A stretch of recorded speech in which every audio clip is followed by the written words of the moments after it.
Hello, I'm Dennis Pullin, President and CEO of Virtua Health. I enjoy meeting with colleagues who are helping to shape our future by bringing together top talent, driving strategy, and embracing innovation. Today, I'm speaking with someone who is here for good and here for the people of South Jersey. So Nicole, thanks for joining me. There's always something exciting going on at Virtua, and I want to talk to you about one of those things, which is our Team Birth. I know that's an initiative that we launched back in the fall. It was one of the first health systems in New Jersey to do so. How's it going? Well, let me back up. Tell me what it is first, and then tell me how it's going. Thank you, and thank you for asking this very important question. Team Birth is an incredible initiative that we were chosen to be part of. It is funded by a HRSA grant, and it is with the New Jersey Healthcare Quality Institute and the Department of Health. They chose 3 hospitals in the state of New Jersey to launch this program to really increase our ability to communicate well with patients and increase shared decision-making with our patients. Oh, that's for interrupting, but before you go too far, what made Voorhees special to such that it would be one of the first 3 chosen? Voorhees is often chosen. We are considered a leader in our area for maternal child health. We've also been very open and willing to try initiatives coming from the state. We do a large volume of births for the state. We do over 9,000 births as a health system, and Voorhees particularly does over 6,000, 6,500 births a year. So it's often, an area that they want to focus on, because if we can do it well, then there's more patients that are impacted. How would you say the program's going so far? I think it's going great. When they first brought the idea to us to do the shared decision-making model, and the whole idea is to help advance health equity so that all patients can feel heard and respected during this process. Patients, the whole model in terms of patients expressing what they want in their labor process and us hearing it and respecting that was something that we really thought we already did. So when they talked to us about this model, we thought, oh, that's going to be easy for us. We do that already. And then when we actually launched it, we realized how inept we often are in terms of truly listening to our patients. Because communication, and you see it time and time again in patient satisfaction surveys, that doctors don't listen to their patients, our staff doesn't listen. And the problem is we often communicate in a one-directional way. I share what I think you need, and I don't express the comprehension of what you want. And this model allows us to really reiterate what the patient's trying to tell us and make sure that they're being heard. And since we've launched this program, we see an incredible increase in that response in the survey. We do a pre and post survey for our patients, and you can see the clear increase in autonomy that the patients feel during that decision-making process. So of our 5 hospitals, which of them do we provide labor and delivery services for? We provide labor and delivery services at 3 of our acute care hospitals: Voorhees, Mount Holly, and Our Lady of Lourdes. And so I understand that you are looking to launch this initiative elsewhere. So what would be the second place that we would do it, and why?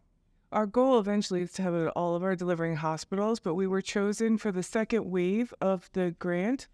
Mount Holly was chosen as the second set of 3 hospitals. So out of the 6 hospitals launching this program, 2 of the hospitals are both Virtua hospitals, and we're very proud of that. Mount Holly was the second choice. That's our second busiest hospital. So we do, 2,200 births a year there. So again, impacting a greater community. So you mentioned listening to our patients and trying to provide the kinds of services that they truly need and want. That's also a way at getting at health equity. And I know health equity is something that has truly been important to you and to the teams that you lead as it applies to maternal and child health. Share with me a little bit about what you are trying to do and accomplish working with your teams around health equity. Across the United States, maternal morbidity and mortality is significantly higher in our minority population, specifically our Black population. And it's very disheartening to see that. We've tried in a number of different ways to roll out different protocols to help get at the differences, to help level set, to help reduce the inequities that we see in the care delivery model. And that comes with how we treat and recognize hypertension, hemorrhage, despite all those clinical programs, we continue to see a gap in our outcomes for our Black patients versus our white patients. But what contributes to that? I mean, we hear all the time about health equity and maternal morbidity, particularly in the Black community. Is there anything that you can just sort of point your finger to that contributes to that? Besides the delivery of the actual care, I think it's how we are listening to our patients. It's how we're communicating, which is why this particular initiative is so important, because we think we're listening, but we're really not. And this has really shown that in this patient surveys.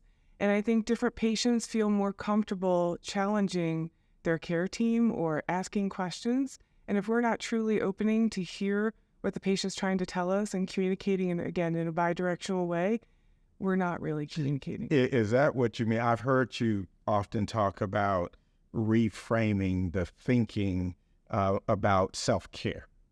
Is that what you're talking about? Or maybe you can describe or better clarify to me what that reframing of thinking is. Yeah, I mean, self-care is certainly important in helping patients understand their part in the whole, their own outcomes and how their care is received.